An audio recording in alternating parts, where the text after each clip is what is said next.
There are three bedtime exercises to stop waking up to pee at night. Is your sleep interrupted two or three times a night? Are your shoes tighter by evening than they were at breakfast? Do you feel tired, but your brain won't shut off the moment you lie down? As a nurse who's lived with autoimmune disease for 25 years, I'll show you three moves to quiet those nighttime trips. Why the usual advice to just drink less barely helps. And the one to start with tonight. Because here's what almost no one tells you. For most of us over 50, this isn't a bladder problem at all. There's a hormone that's supposed to keep you dry until morning, and one of these moves is what switches it back on. If you're waking up to pee, you've heard the usual stuff. Cut back on water after 6 p.m. It's just your age, or your labs come back fine, so there's nothing to fix. I heard everything looks normal for years. Well, my body clearly did not feel normal. And if you've been told everything looks fine and yet your body doesn't feel fine, that mismatch matters. So let's look at what's really going on.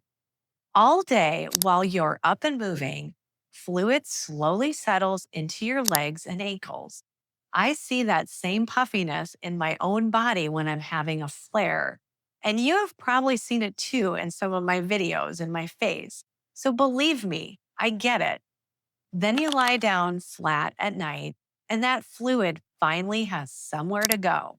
It travels back towards your kidneys, and your kidneys turn it into urine while you're trying to sleep. The second half definitely surprised me, even as a nurse, when I first learned this. So, your body makes a hormone that's supposed to keep you dry overnight. It rises in the evening and it tells your kidneys to make less urine while you sleep. But it only does that job when you sink into a deep sleep and your stress switch is truly off. For a lot of us over 50, the evening is when we feel wired but tired. Stress hormones like cortisol stay high, deep sleep stays shallow, and that dry through the night signal never truly fires. And if you have Hashimoto's or a slow thyroid, your body holds onto even more fluid all day. Two things stacked on top of each other.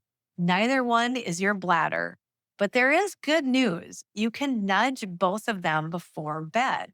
So let's get into that. So, the first exercise or move is what I call the sunset drain. And the trick isn't the move, it's the timing of when you do it. Most advice says to put your legs up right before bed. But think about it. If you drain that fluid at 10 and lie down at 10:15, your kidneys are still processing it at 2 in the morning. That's the trip that wakes you. So we need to move it to earlier in the evening. In the early evening, about a couple hours before you go to bed, lie down and put your legs up against the wall on a stack of pillows or on the seat of a chair. You want your feet higher than your heart because that's the key.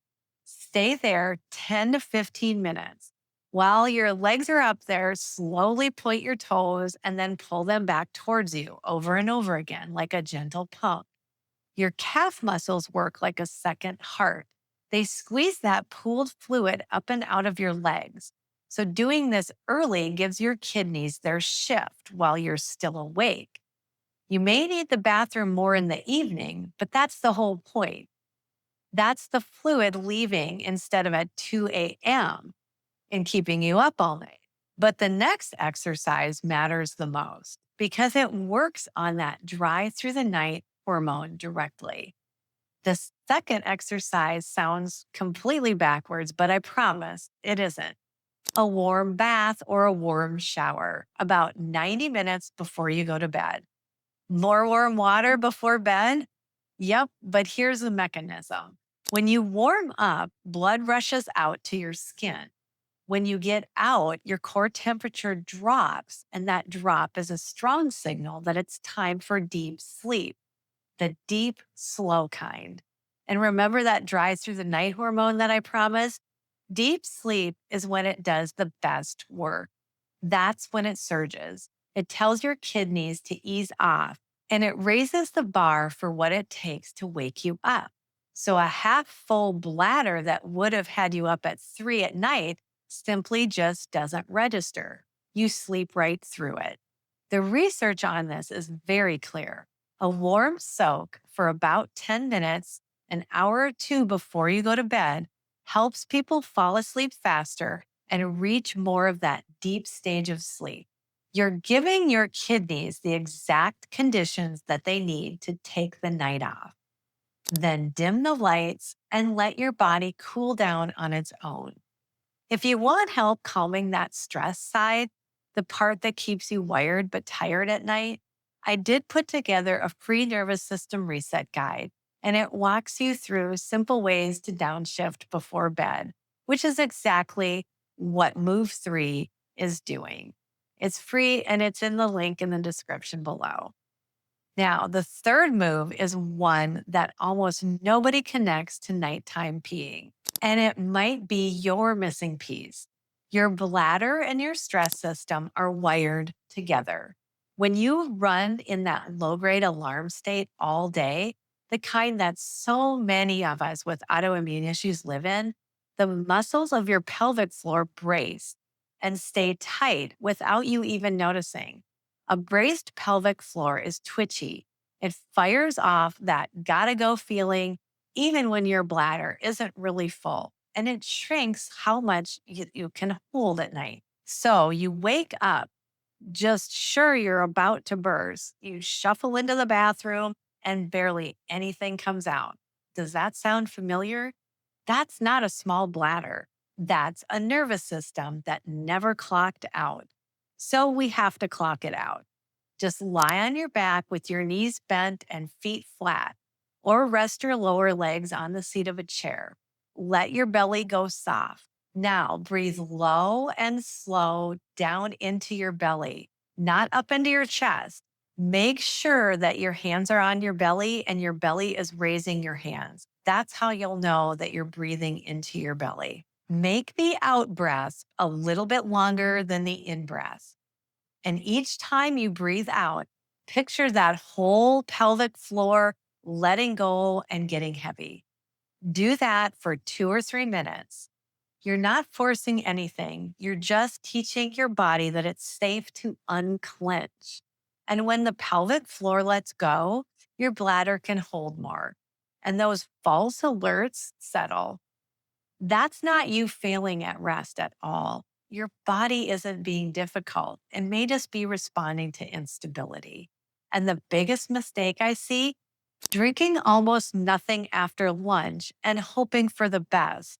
But if you go to bed even a little dehydrated, your body clings to salt and stress in a way that can backfire. The goal isn't to run yourself dry. It's to move the fluid earlier, sleep deeper, and calm your system down. So think in patterns, not in one quick fix.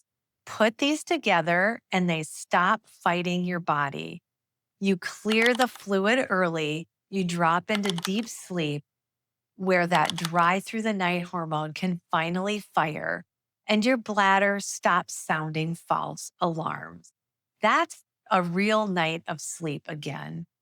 And one important thing, because I always want to be straight with you, these moves help with the most common reason that we all wake up at night. They're daily habits, not a diagnosis. If you have burning or pain when you go to the bathroom, that can be an infection and it definitely needs a provider to take a look.